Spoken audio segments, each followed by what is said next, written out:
Nancy's DNA, it makes it an especially compelling DNA sample, right? If they are mixed. And we see that a lot with suspects and victims, that there is mixed blood or mixed other type of biological material.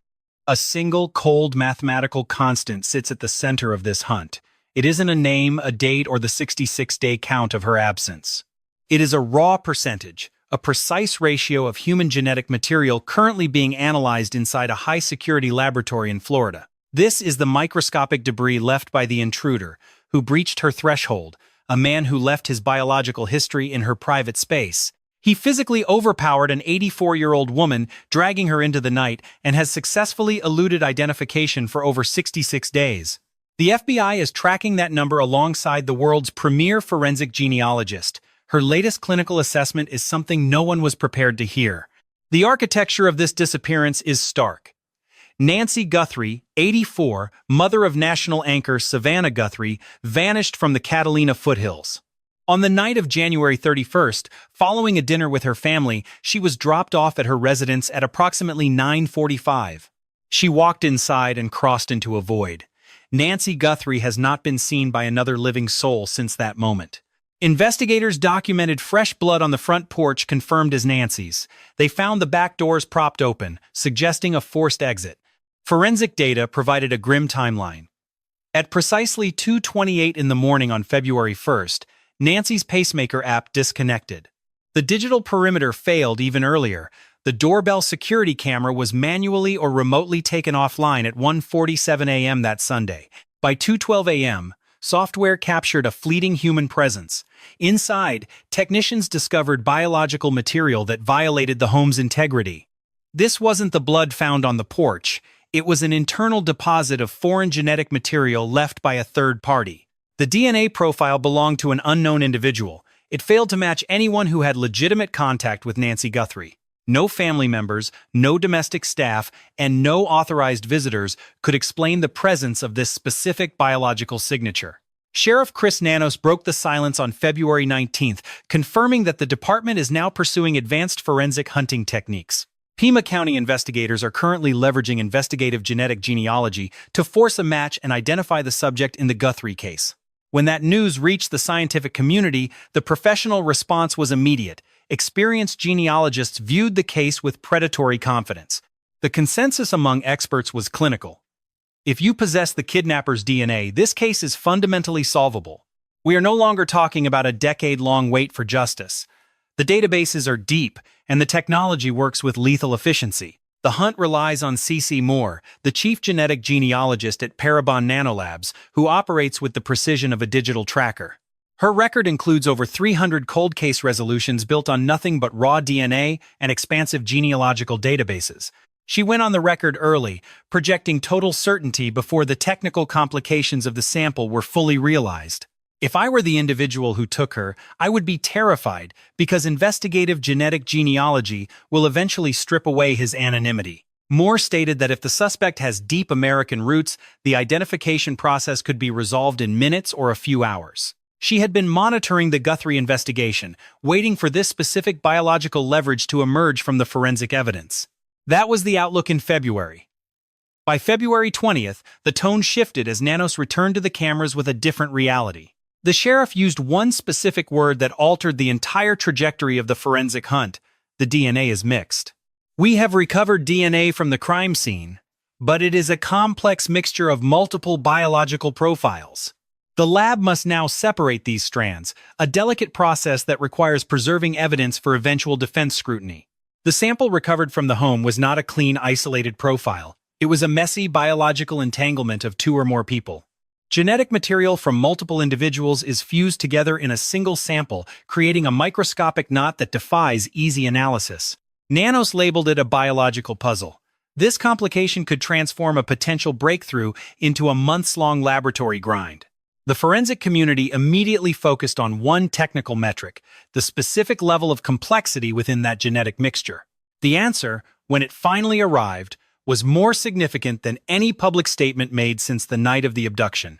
C.C. Moore initially remained calm, noting that mixed DNA is a standard reality at scenes involving violent physical struggle. A struggle almost always results in a chaotic exchange of biological traces between the predator and the victim. For a forensic genealogist, the hurdle is never the existence of a mixture, but the specific nature of that mixture. A two-person sample where the suspect is the minor contributor and the victim is the major, one is a routine challenge. Bioinformatics scientists use algorithms to strip away the victim's profile, isolating the intruder's DNA for a database search. Moore suggested that a mixed sample can actually be advantageous because it provides a clear contrast. An unexplained minor contributor, a genetic ghost in the room, stands out clearly against the known background of the victim's DNA. It functions as a biological lighthouse, theoretically guiding investigators directly to the man who breached that home. The forensic reality is a mess, a complex biological mixture containing at least two unidentified predators. This isn't a clean sample, it's Annie's genetic code contaminated by several unknown male contributors. Weeks bled into a month as DNA Labs International, a private Florida facility, struggled with the chaos. Nanos bypassed Quantico for this private lab, but the high-tech machinery sat silent while processing the samples. Zero results, no profile, no match, and no genetic leads were delivered to the frustrated investigative team. Moore tracked the passing hours, interpreting the silence as failure. She knew complex mixtures should resolve in days. Competent labs generate leads from degraded samples within 7 days. This case had stalled indefinitely. The timeline had vanished. When Nanos suggested a 12-month wait, Moore recognized the underlying truth. His projection was a stall tactic, a hope that future technology might eventually solve the current technical dead end. Current software was failing. The biological data remained unreadable, mocking the scientists' existing digital tools. Bioinformatic experts were hitting a wall, unable to decode the specific genetic nightmare left at the scene. To understand the failure, one must grasp the clinical precision required for investigative genetic genealogy to function. It isn't CODIS. The Combined DNA Index System is merely a federal database of known criminals. It stores 20 million profiles of the convicted. You upload a sample and wait for a hit. It is binary. Either a match exists or it doesn't. The DNA from Guthrie's scene yielded nothing. Dead end. The person who invaded Annie's home lacks a federal criminal record, remaining invisible to the system. Traditional databases are useless here. The solution requires the cold, surgical application of investigative genetic genealogy. This method operates on a different logic, demanding a vastly more detailed type of genetic fingerprint. Genealogists don't look for criminals, they build an SNP profile, a single nucleotide polymorphism map. If CODIS is a crude charcoal sketch used to identify a suspect, then SNP is something far deeper. While a sketch confirms a face in custody, the SNP profile serves as a total genetic blueprint. It maps the entire architectural history of a person's bloodline, exposing their ancestors and their living kin. It reveals their legacy. This is the same data produced by those popular over-the-counter ancestry kits. Millions of Americans use these tests to find distant cousins or trace their ethnic origins through time. They seek their roots, but they provide the very data needed to hunt a killer's lineage. Once the suspect's SNP profile is built, investigators upload it to public, non-police genealogy platforms. These are consumer sites where citizens voluntarily offer their genetic data for public searching. The software hunts for relatives, not the killer. It identifies second or third cousins hiding in the data. It scans for anyone sharing a great-great-grandparent, anyone who carries a piece of the killer's blood. The algorithm flags overlapping genetic material, pinpointing a shared ancestor buried deep within the family tree. From there, the genealogist reconstructs the killer's family tree, meticulously building it out branch by branch. They trace every match through marriage licenses and death certificates, searching for the point where branches meet. The branches eventually narrow down to one specific individual. The right gender, the right age, the right history. A person whose background fits the shadow captured on camera wearing that distinctive ski mask. C.C. Moore calls this process reverse engineering a human identity using nothing but a person's family tree. We dismantle their history piece by piece, reconstructing the suspect's lineage through the DNA of others. We rebuild his family structure ancestor by ancestor, using the genetic overlaps of his unsuspecting relatives. We don't need his name yet. We only need the identities of the cousins he shares blood with. The suspect never has to volunteer a sample. He just needs enough distant relatives who already have. This specific forensic trap snared Joseph James D'Angelo, identifying him as the notorious Golden State Killer, a predator who escaped justice for 40 years until his family's DNA finally betrayed him.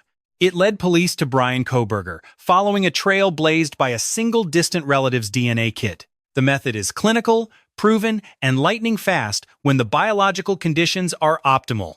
Success demands one absolute prerequisite: a viable SNP profile. Without it, the investigation is paralyzed. You cannot process background noise. A genealogy database cannot find the relatives of a genetic ghost. Evidence is currently a mangled signal trapped inside a web of competing genetic contributors. Isolating pure individual genetic profiles from this biological mess must happen first. Failure here is final. The extracted profile must hit a specific marker count to yield actionable genealogical leads within public databases. If deconvolution stalls, the process dies. The genealogist is left with nothing to submit. Those servers remain cold. No family trees grow. The killer remains a ghost without a name. Then there is the data access crisis, a hurdle mainstream media coverage routinely ignores. The three massive consumer giants, Ancestry, 23andMe, and MyHeritage guard over 50 million combined genetic profiles. All three corporations have strictly banned law enforcement from their proprietary data pools.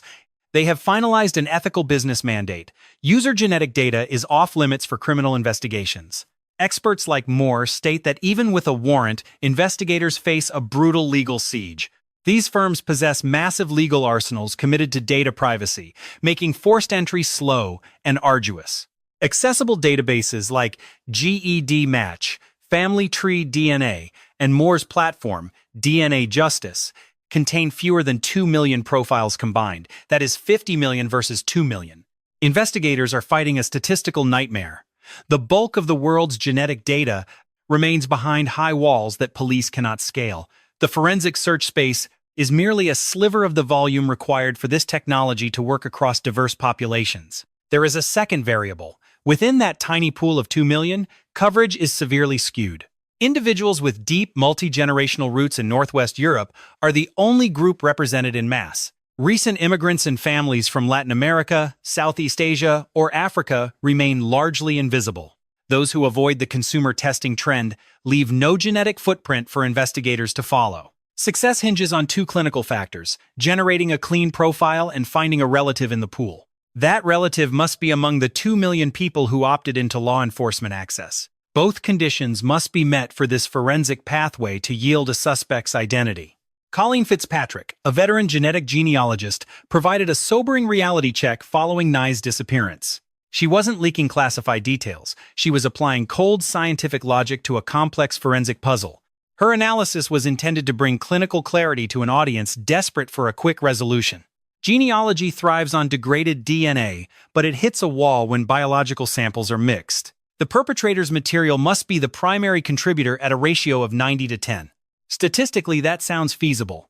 The suspect's biological material is present in the evidentiary sample. Fitzpatrick noted that in simple two-person mixtures, lab techs have successfully navigated a 90-10 split. However, any recovered DNA will be a mixture dominated entirely by the victim, Guthrie. Separating these profiles using CODIS or standard genealogy protocols is an immense technical challenge. While software handles simple ratios, she immediately introduced the variable that breaks the math. Is the suspect's 10% actually enough material in both weight and quality to build a profile? Can that 10% generate the specific markers needed for a usable SNP profile? Detection is not enough. We need precision and high-confidence data to generate a valid family match. This is the threshold that determines if a genealogist has anything to actually work with. Fitzpatrick was blunt. A 10% minor contributor rarely clears that forensic bar. The signal might exist, but remain too faint and fragmented to sustain a search. Without sufficient markers, the profile is incomplete. Without a profile, the databases remain locked. No database access means no family tree. No family tree means the killer has no name. Then she introduced the second variable, shifting the case from challenging to an impenetrable wall. What if the mixture involves more than two people? Sheriff Nanos never called this a simple duo. He described a mixture of DNA from the scene, a chaotic blend of biological signatures. The lab must now surgically isolate these biological voices, knowing one mistake ruins the evidence forever. Testing reveals intent. This precise phrasing indicates a calculated risk taken by the cold-blooded killer. It implies more than two contributors. It suggests 4 or more individuals within a crime scene defined by extreme violence. A primary residence where the victim spent years. A territory breached by multiple predators at various intervals. All biological debris converges into one contaminated sample, creating a forensic nightmare for the cold case team. Mixed DNA analysis relies on probability modeling. When two contributors exist and ratios are clear, algorithms succeed. Computational models assign each genetic marker to a likely source with enough confidence to generate a profile. The math yields a workable profile. The scientist identifies dominant markers with cold, clinical precision. Minor markers are extracted from the mathematical remainder, isolated like whispers in a very crowded room. A third unknown contributor causes the probability model to fracture. The biological puzzle grows significantly more complex. Markers are now assigned across 3 simultaneous probability distributions, straining the limits of modern forensic computing. Confidence intervals widen. Error rates on individual genetic assignments climb toward total failure. Software struggles to meet confidence thresholds. It fights against the entropy of a cluttered, multi-person sample. Database work and courtrooms demand certainty. A fourth unknown contributor destroys that mathematical stability. Complexity does not just double, it compounds. Every contributor creates a vast web of potential states. The software must resolve millions of combinations. The resolution process slows as data becomes increasingly opaque. This is the wall the Guthrie investigation hit. The computational burden exceeds what current software can resolve. This is not about funding, nor is it about a lack of expert scientific minds. There is a fundamental limit to what available software can mathematically extract from a sample this degraded. Moore confirmed the mixture problem in appearances throughout February and March of this year, sounding the alarm. She utilized formal forensic terminology. She called the evidence a complex mixture, a technical dead end. It is a complex mixture. 2 unknowns remain buried within the victim's biological signature. This is no simple mixture of a victim and 1 unknown male. This is something far more predatory. Moore noted that the delay exceeded any manageable mixed sample she had encountered in her forensic career. The timeline passed the point of a difficult 2-person mixture. A grim, definitive conclusion began to take shape. Current bioinformatic tools are failing to deconvolute this sample. The scientists are trapped by their own technology. They are waiting for a breakthrough in the coming months. They are waiting for the math to catch up. Natasha Zuvs of the News Nation Truth of the Matter podcast interrogated Moore on this specific failure. Zuvs asked if the necessary technology simply does not exist, if the software is currently a physical impossibility. Moore's answer was starkly clear. Neither DNA Labs International nor the FBI possesses the tools to crack this code. She pointed to the field's history. Traditional deconvolution for CODIS profiles has been refined over 30 years. That software is mature and battle-tested. It has been validated by decades of courtroom scrutiny and academic rigor. The forensic community has spent 30 years perfecting those tools. They are the gold standard of identification. SNP profiling for investigative genealogy is a different beast entirely. It is a primitive tool by comparison. The bioinformatic pipeline required for a complex mixture is brand new. It is an unmapped territory in forensics. Moore admits they are starting from the beginning. They are attempting to build a plane while in flight. SNP profiling is a newborn compared to the DNA methods used for decades. The learning curve is steep. The gap between mature CODIS tools and nascent SNP software is vast. It is a forensic no man's land. The Guthrie investigation has fallen into this void. The science is simply not ready to speak for the dead. Moore insists the science is advancing rapidly. She has witnessed massive leaps during her 7.5 years. She believes a developer somewhere is currently building the key. Someone is writing the code to break this case. She stated explicitly that the necessary software solution may already be in development. She refused to say the work is impossible. She believes the right mind is out there right now. This failure may spur innovation. It provides new scientists the stage to present their revolutionary algorithmic solutions. The Guthrie case's national profile is the catalyst. It draws the brightest minds to this biological puzzle. This case will accelerate the creation of the software that does not yet exist. The clock is ticking. The profile simply does not exist. Today, that critical biological sample sits silent and unparsed in a Florida laboratory. A strategic institutional choice dictates the fate of this evidence. Nanos bypassed federal resources for a private lab's specialized tech. He opted for DNA Labs International, declining the Bureau's offer to process the biological material at their Quantico facility. Former Surgeon General Richard Carmona publicly championed Quantico as the nation's premier forensic hub, provided free to local agencies. Forensic expert C.C. Moore offered a more calculated, technical perspective on this specific investigative decision. She noted that DNA Labs International utilizes proprietary SNP profiling capabilities that the Bureau lacks in-house. This move theoretically saved time by running CODIS comparisons and specialized SNP profiling in parallel. Whether that tactical pivot was the correct one remains an unanswered question for now. What is certain is where the evidence sits and its total stagnation over these 66 days of waiting. We provide the data point, but only to explain the failure. Without context, it is merely a cold statistic. Viewed through its full context, this figure serves as a professional indictment of the entire forensic process. Genealogist Colleen Fitzpatrick detailed the harsh mathematical reality of the sample to the press. Imagine the biological mixture from Nancy's home is 90% her own DNA and 10% from an intruder. 90% of that genetic material belonged to the victim who occupied that residence for several decades. Only a 10% fraction, if the hypothesis holds, originated from the predator who arrived, masked and armed. Fitzpatrick warned that this ratio is dangerously thin. The lab may fail to extract markers from such a minority. If they cannot meet the genealogical threshold, no profile is possible. The problem scales if multiple contributors are present. A multi-contributor mixture fragments the data into unreadable shards that current software cannot resolve. C.C. Moore validated this clinical complexity. She confirmed the sample is a high-complexity mixture beyond current reach. The year-long timeline signaled to her that current forensic software is not equal to this specific technical puzzle. Then she voiced the devastating truth that no one connected to this murder investigation wanted to hear. If the family trees she constructs cluster tightly around the scene, the killer possesses deep, local ancestral roots. Localized roots mean hundreds of descendants living in the immediate vicinity, making individual identification exponentially more difficult. She was not promising that the science would eventually catch up, or that the process was merely challenging. She didn't offer platitudes about pending progress or an imminent breakthrough in the profiling. The woman who has closed over 300 cases stated this evidence is unlikely to ever solve the murder. This assessment comes from the woman who expressed immense optimism in February when foreign DNA was first recovered. This is the world's preeminent forensic mind, the chief genetic genealogist at Parabon Nanolabs. She is the pioneer who built this field and applied it to the most difficult cold cases in America. Her words are rooted in the clinical precision of molecular biology, far removed from the hype of news headlines.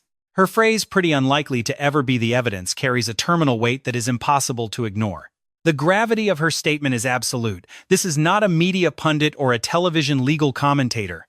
This is the singular person in the country best equipped to judge the viability of a specific biological sample. She has stated plainly that if the current parameters hold, the evidence has reached its absolute limit. The genetic material from the home has likely hit the ceiling of what current forensic science can achieve. That technological ceiling appears permanent within any timeline that would provide justice for Nancy Guthrie. We must be surgically precise here. This does not mean the hunt for the killer is officially over. It does not mean the Bureau has exhausted every lead or that the masked man has escaped forever. He may still face a jury for the violence he inflicted on an 84-year-old woman in her sanctuary. But the implications are severe. The primary forensic anchor of the investigation is dragging across the bottom. The specific material the sheriff touted in February as the key to the case has reached a boundary. The sample the world has been waiting on has hit the hard limit of what science can extract. Then Moore shifted the entire narrative by revealing a detail that recontextualized the failure. Immediately after explaining the limitations of the existing sample, she pointed to a specific scenario. She described how a minor contributors ratio within a complex mixture renders this forensic evidence completely inert. Nancy Guthrie was dragged from her life into a secondary, undiscovered crime scene where the predator felt safe. Locating this second site provides a sterile slate to harvest the suspect's pure, unmixed genetic profile. This isn't a hollow platitude or a vague gesture meant to soften a devastating forensic reality. An expert is outlining a cold, empirical roadmap toward a conviction that remains technically possible. This path bypasses the software failures and mixture complexities currently paralyzing the primary forensic evidence. From the moment she left that Catalina Foothills home, every subsequent stop became a viable crime scene.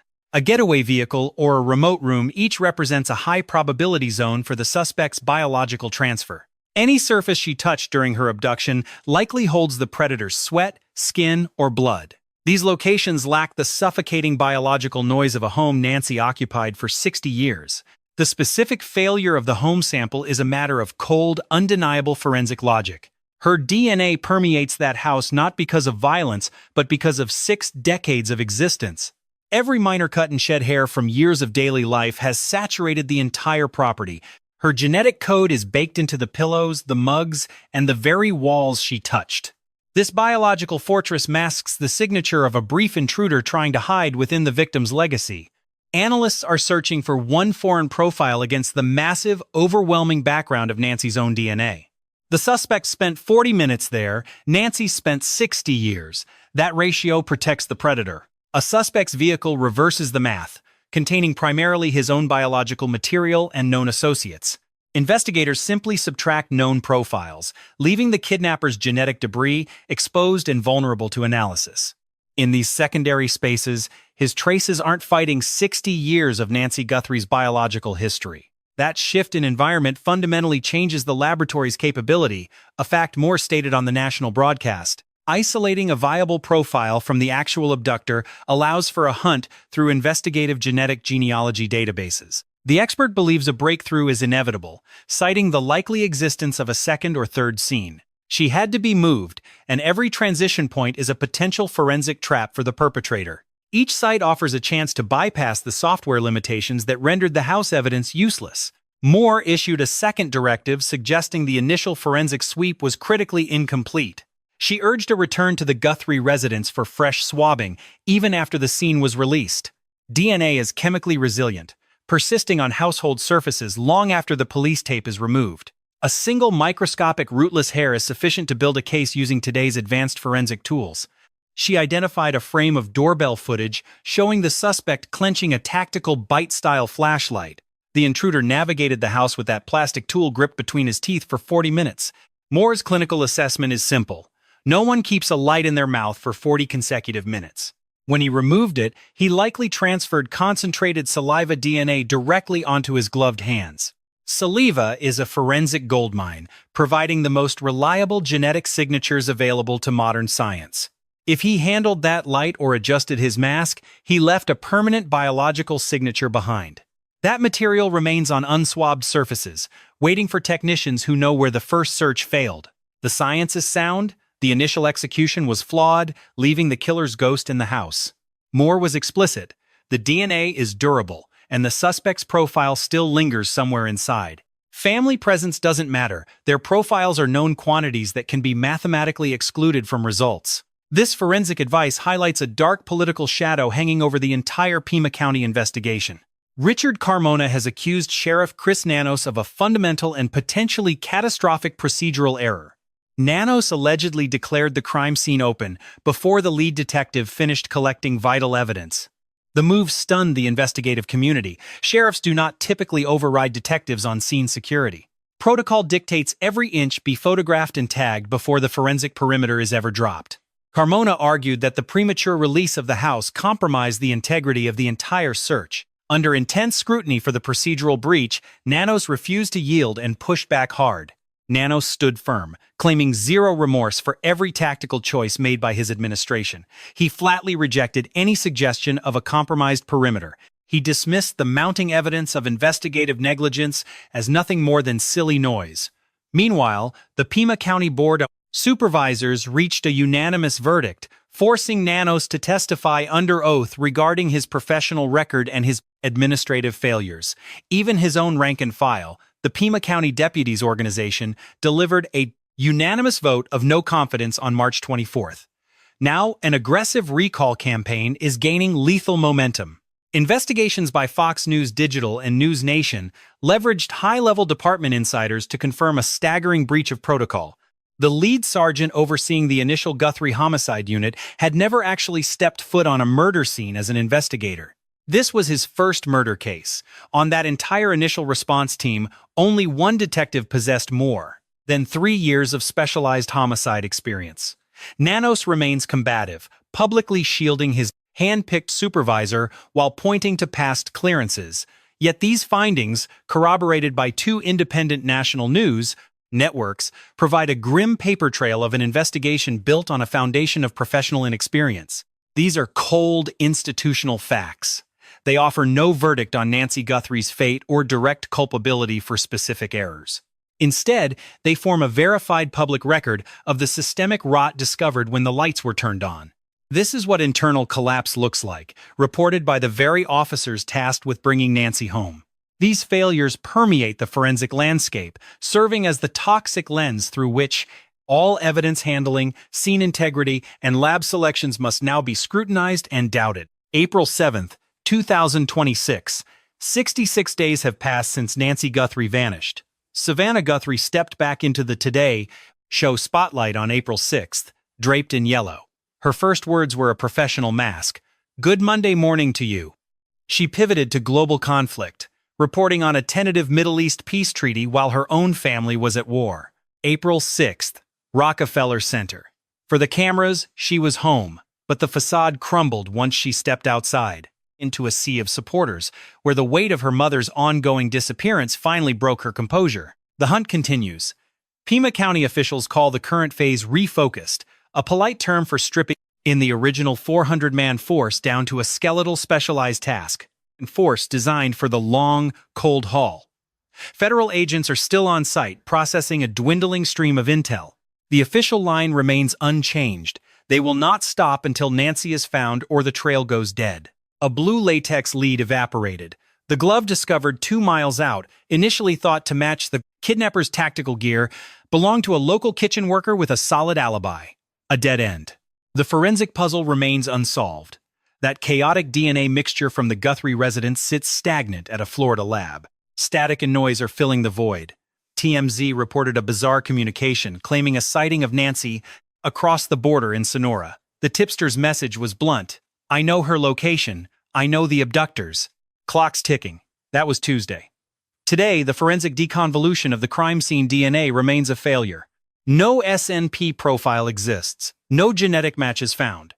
The identity behind that grainy, masked face remains a ghost. But scientific progress hasn't hit its ceiling yet. Expert analysts are clear.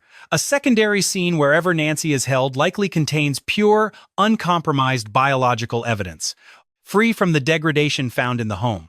A surgical reswabbing of existing evidence could still yield cellular material missed during the initial, amateurish sweep. Next-generation software is currently being coded tech that could turn today's useless sample into tomorrow's conviction. Genetic databases are expanding by the hour. If enough citizens answer the call to migrate their raw ancestry data to public law enforcement portals, the net will tighten. One distant cousin's curiosity could be the suspect's undoing, but beneath the cold science lies a psychological reality.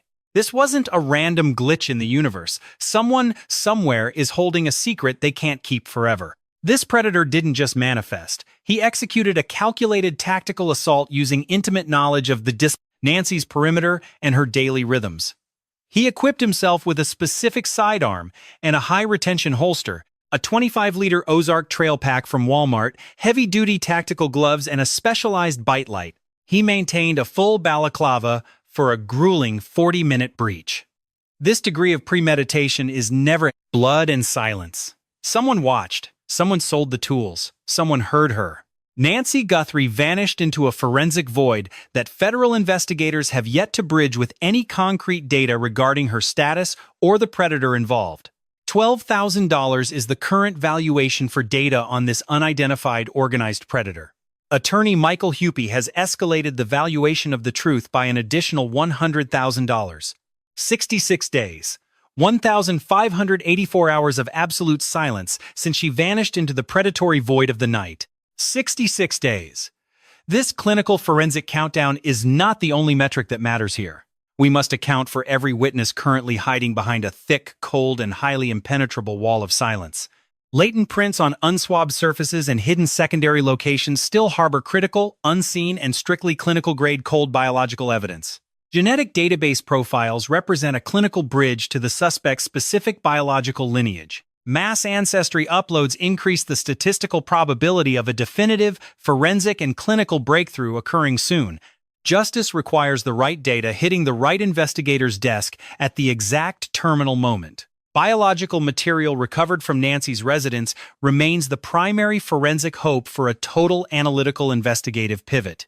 Future forensic breakthroughs rely on advanced computational software evolution, refined testing protocols, and the ongoing physical integrity of this degraded biological sample. Highly qualified experts provide a grim, clinical reality check. The investigation has reached the edge of all current technical forensic limits.